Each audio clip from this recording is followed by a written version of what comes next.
Hey, FanboyNation. This is your pal Daffy Duck, and you're watching. You're watching. We're watching. You're watching Fanboy. Fanboy. Fanboy. Fanboy. Fanboy. A fanboy, etc. FanboyNation. Dot.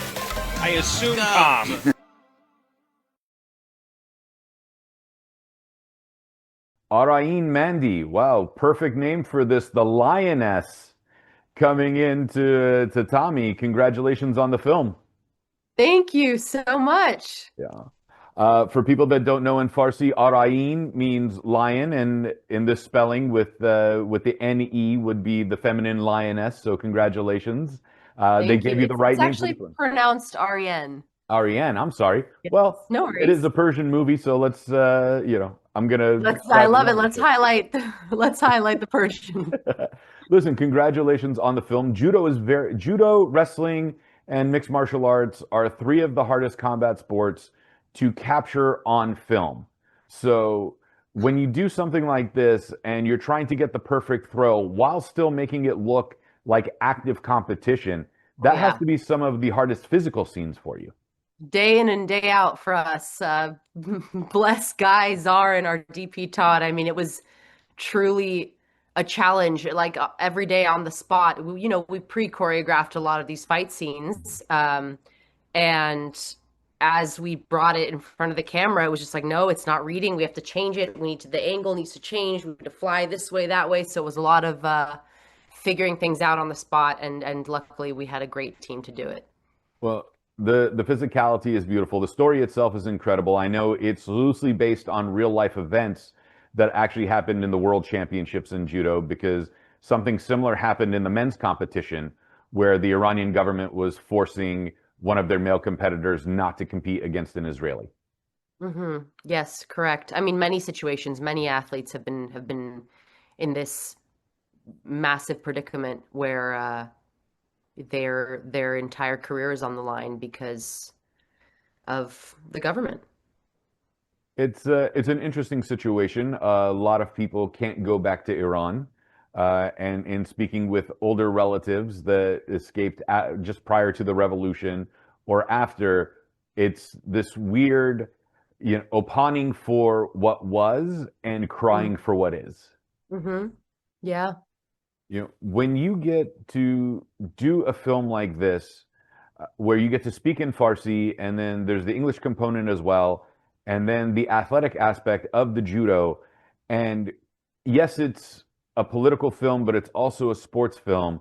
But at its core, it's a human film, because Leila has to sit there and decide, listen, I've trained my entire life to become the world champion, and now I'm on the verge of doing so, but my family's safety is also a concern. In seeing that and possibly having known people that have had similar situation in families concerned for safety, were you able to talk to anybody that lived through something similar? It doesn't have to be sports related, obviously, but, or even personal life that you could channel into this? Yeah, I mean, I had a plethora of personal relationships, as well as resources of people I was able to reach out to during the shooting, and also the Woman Life Freedom movement was happening at the time that we were shooting the film as well. So I think there were so many ways for me to inform myself, and so many stories I was able to hear that I'm ever grateful for. And yeah, they really informed Leila's values and courage and in her fight for freedom. There's one scene, and this is the only spoiler I'm going to give away, so forgive me for this.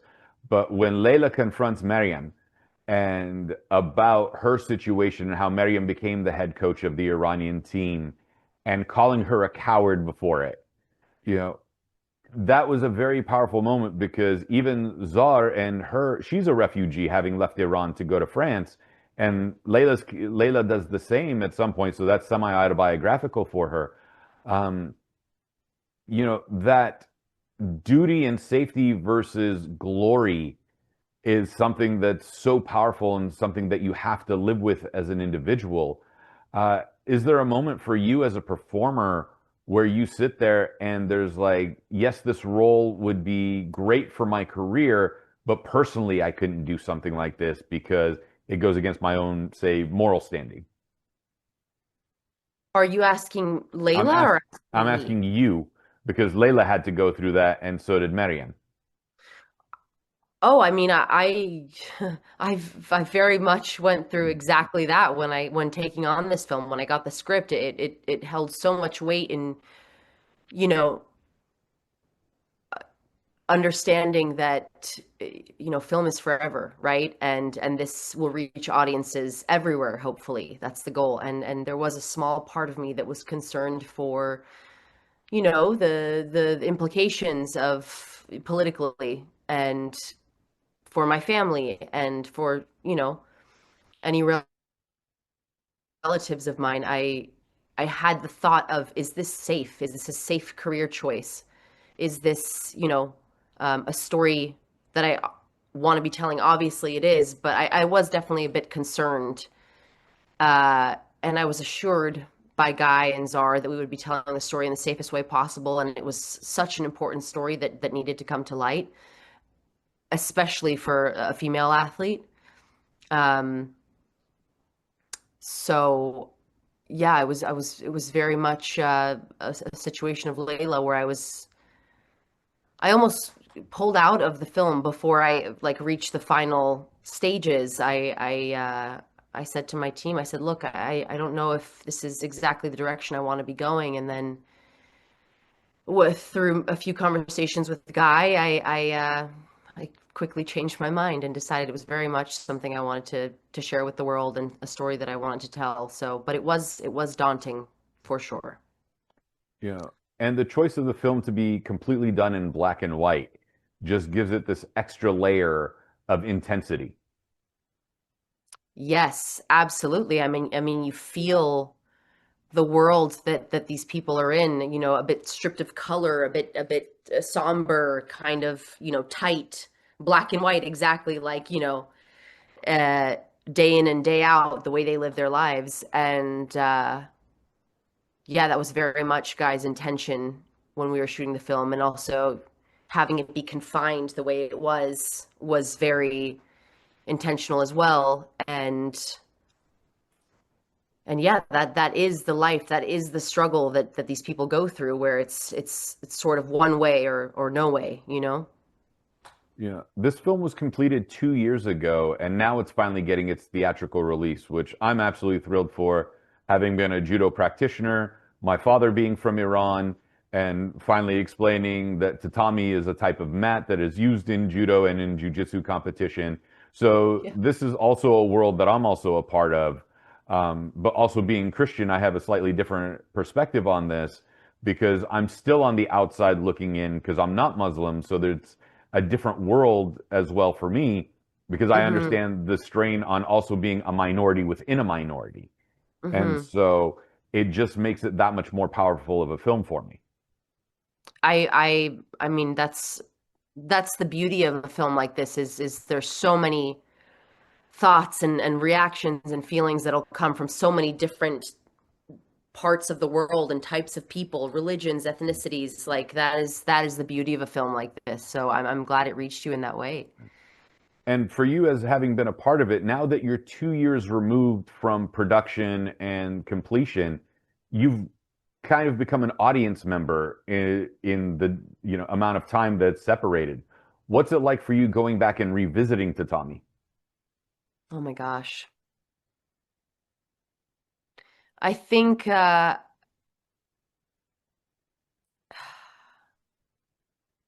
was really living the struggle that Layla was. I really I remember how I felt when we were shooting the film. I remember, again, with the woman life freedom movement that was happening, it was all so vivid when I go back and I watch, and I'm placed back in those moments and back in those tight spaces where we shot the film, and feeling so confined internally like the character does. It really just, every time I watched it, I relive it again. It's very visceral for me.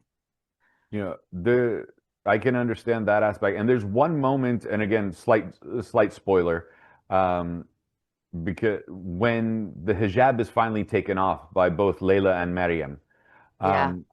um, some people could take it as a rejection of Islam, but some could also take it as a resistance to what's going on in Iran and being freed of having the tyranny over your head. Hmm. Of the two perspectives, hopefully they take the second one, but was that also something that was intense in that moment of, taking it off and being, almost westernized in that regard, like a separation from the old and the new? I don't know so much westernized as just it completely symbolizes her liberating herself in that moment. She makes the choice in that moment to be free of whatever it was that was holding her back, be it the government, be it fear, be it whatever it be, that this was the moment where she was really choosing to release that and take a new path.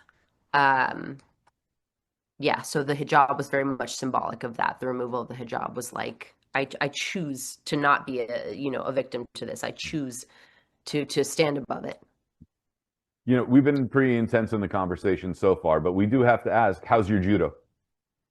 My judo, my judo is decent. I mean, to many, to the incredible athletes who I had the pleasure of working with for this film, I am an absolute noob. But I learned some incredible things from them, and I developed such a love for the sport. I mean, there's such incredible men and women, these athletes that I learned from. I'm in awe of their capabilities. It's really their ability to just eat the mat over and over again. I am truly in awe. You, it does take and I'm going to say this with all love, being a part of the community, uh, a special type of crazy to be a grappler. Whether wrestling, Absolutely. you have to be a little bit crazier than everybody else because of the intensity of wrestling. But Oh yeah. wrestling, judo, jujitsu, we're a little bit extra crazy. It's Um, yeah, but very true. we're also relatively kind. So Yes. in dealing with that craziness of the sport itself and being a performer as an actress on top of it, what level of crazy are you looking at? Because the arts are kind of nuts themselves. I would say I'm about if we're talking 1 to 10, I'm somewhere like an 8 on the Well, crazy scale. okay, makes sense. Uh, Unfortunately, Ari, we do have to wrap. Congratulations on Tatami. Where can we find you on social media if we want to connect with you and keep the conversation going about the film? Um, you can find me on Instagram. That's the only form of social media that I have, and it's my first name, Arienne underscore, my last name, Mandi, and that's where you'll find me. Arienne Mandi, thank you so much. We're still gonna stick with the Arayeen part because you were Arayeen, I definitely love a it. lioness. Thank you so much. It was lovely chatting with you.